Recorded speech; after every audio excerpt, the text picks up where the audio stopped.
মাথায় আঘাত পাওয়া মিরাজকে নিয়ে শেষ ওয়ানডের দল ঘোষণা বাংলাদেশের। বাংলাদেশ সিরিজের স্কোয়াডে পরিবর্তন আনলো অস্ট্রেলিয়া। প্রথমবারের মতো জাতীয় দলে ডাক পেয়েছেন ভারতীয় বংশোদ্ভূত অলরাউন্ডার নিখিল চৌধুরী।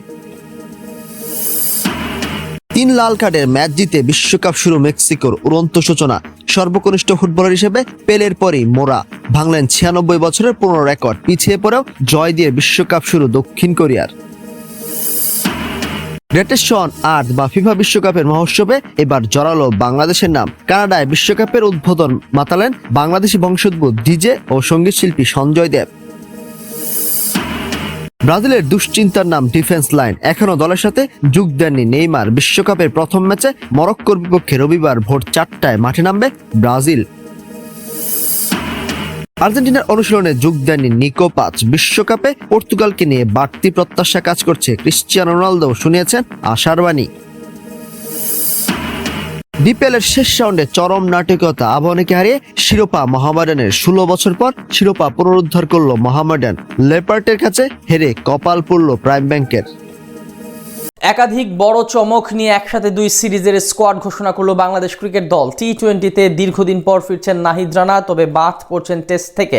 এক সিরিজ পরই ছিটকে গেলেন তরুণ পেসার রিপন মণ্ডল। একসাথে 2 সিরিজের দল ঘোষণা সাধারণত এমন ঘটনা সচরাচর দেখা মেলে না বাংলাদেশে।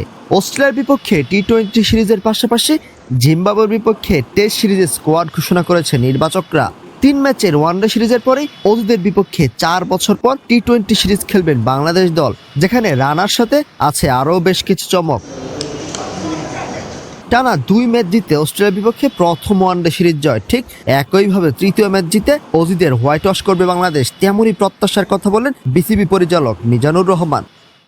আমি আশা করি পরের ম্যাচও ইনশাআল্লাহ জিতে হোয়াইট ওয়াশ করবেন। বোর্ডের প্রথম খেলা এবং এই খেলায় আমরা অত্যন্ত সাবলীলভাবে সুন্দরভাবে জিততে পেরেছি। দলের ব্যাটিং অর্ডারে ওপেনার হিসেবে আছেন তানজিদ তামিম ও সাইফ হাসান। তাদের সাথে টপ অর্ডারে ব্যাটার হিসেবে আরও আছেন অধিনায়ক লিটন কুমার দাস। মিডল অর্ডারে বড় নাম তাহিদ হৃদয়, তার সঙ্গে আছেন বাহাতি পারভেজ হোসেন ইমন। এছাড়া নুরুল হাসান সোহান এবং শাইম হোসেন পাটারিও আছেন স্কোয়াডে। অস্ট্রেলিয়ার বিপক্ষে দ্বিতীয় ওয়ানডেতে ব্যাটিংয়ের সময় মাথায় বলের আঘাত পান মেহেদী হাসান মিরাজ। ম্যাচের পর মিরাজকে ভর্তি করা হয় হাসপাতালে। শঙ্কামুক্ত আছেন অধিনায়ক, জানিয়েছেন tiger manager Nafees Iqbal. Mehidy Hasan Miraz ODI ক্যাপ্টেনের লেটেস্ট আপডেট হলো যে সে বাসায় ফিরেছে। অবজারভেশনে ছিল। I am not sure about কালকে প্র্যাকটিসের ব্যাপারে, বাট ডেফিনেটলি তার সাথে যোগাযোগ করবে আমাদের ডক্টর এবং ফিজিও। স্পিনার হিসেবে স্কোয়াডে আছেন 3 জন লেগ স্পিনার রিশাদ হোসেন, বাহাতি নাসুম আহমেদ এবং অফ স্পিনার শেখ মাহাদি বহাল আছেন। তবে বাদ পড়েছেন অলরাউন্ডার মোহাম্মদ সাইফুদ্দিন, ফিরেছেন নাহিদ রানা। দলের পেস বোলিং ইউনিটে তার সাথে আছেন শরীফুল ইসলাম, মুস্তাফিজুর রহমান এবং তাসকিন আহমেদ। আগামী রবিবার অস্ট্রেলিয়ার বিপক্ষে সিরিজের তৃতীয় শেষ ওয়ানডে, সেই ম্যাচে জিতলেই নিজেদের জন্য নতুন ইতিহাস গড়বে টিম বাংলাদেশ। স্বাক্ষর পাল, খেলার খবর। নেইমার ছাড়াই কি তবে মরক্কোর বিপক্ষে ম্যাচ দিয়ে শুরু হচ্ছে ব্রাজিলের হেক্সা মিশন? এর মাঝে নিউ জার্সিতে অনুশীলনের ফাঁকেই হয়ে গেল গুরু কার্লো আনচেলত্তির 67তম জন্মদিন উদযাপন। তবে এসবের আড়ালে চড়া প্রত্যাশার চাপটাও টের পাচ্ছে দল। ফরোয়ার্ড রাফিনিয়ার কণ্ঠে অবশ্য ঝরল আত্মবিশ্বাস। নেইমার আছেন আবার নেইও। টেরেস পুলিশে বিশ্বকাপ ক্যাম্পে যোগ দেবার পর থেকে দলছুট ব্রাজিলিয়ান পোস্টার বয়। সবশেষ বৃহস্পতিবার নিউ জার্সিতে অনুশীলন করেছে ব্রাজিল, তবে সেখানেও ছিলেন না নেইমার। কবে দলের সাথে ট্রেনিং করবেন, ম্যাচ খেলার মতো ফিটই বা কবে হবেন, কোনো স্পষ্ট বার্তা নেই।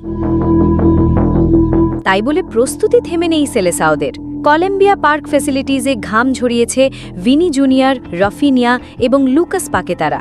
ব্রাজিলের ক্যাম্পে এখন স্বস্তির বাতাস বইছে। গত বিশ্বকাপের পর যে চ্যালেঞ্জিং পরিস্থিতি ছিল তা অনেকটাই কেটে গেছে দাবি গোলরক্ষক অ্যালিসনের, যার কৃতিত্ব দিয়েছেন কোচ কার্লো অ্যাঞ্চেলত্তিকে। সেই সময়টা আমাদের খেলোয়াড়দের জন্য খুব কঠিন ছিল। বিভিন্ন কারণে আমরা অনেক চ্যালেঞ্জের মুখে পড়েছিলাম, কিন্তু আনচেলত্তি আসার পর পরিবেশ বদলে গেছে। তিনি একটা পেশাদার আবহ নিয়ে এসেছেন। এখন আমরা শুধু কাজে মনোযোগী। কার্লো অ্যাঞ্চেলত্তির ওপর অগাধ বিশ্বাস সেলেসাওদের। হেক্সা মিশন সফল হবে এই ইটালিয়নের হাত ধরে ব্রাজিলিয়ানদের মতো প্রত্যাশা করেন স্কোয়াডের খেলোয়াড়রাও।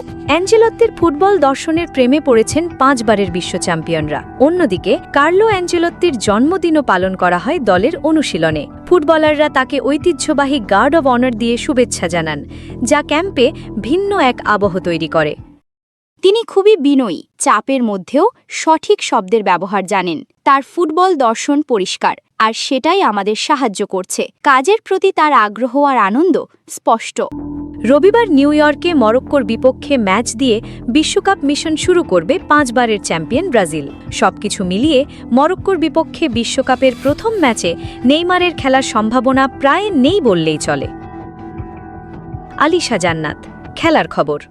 মেক্সিকোর পর এবার অফিসিয়ালি ফুটবল জোয়ারে ভাসল গ্রেট হোয়াইট নর্থ খ্যাত কানাডা।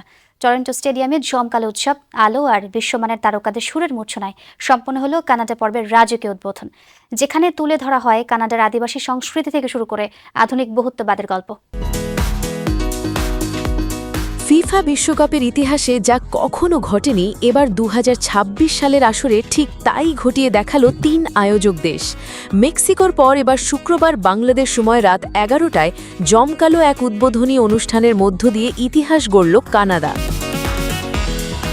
96 বছরের বিশ্বকাপ ইতিহাসে এই প্রথম ছেলেদের ফুটবল বিশ্বকাপের ম্যাচ আয়োজন।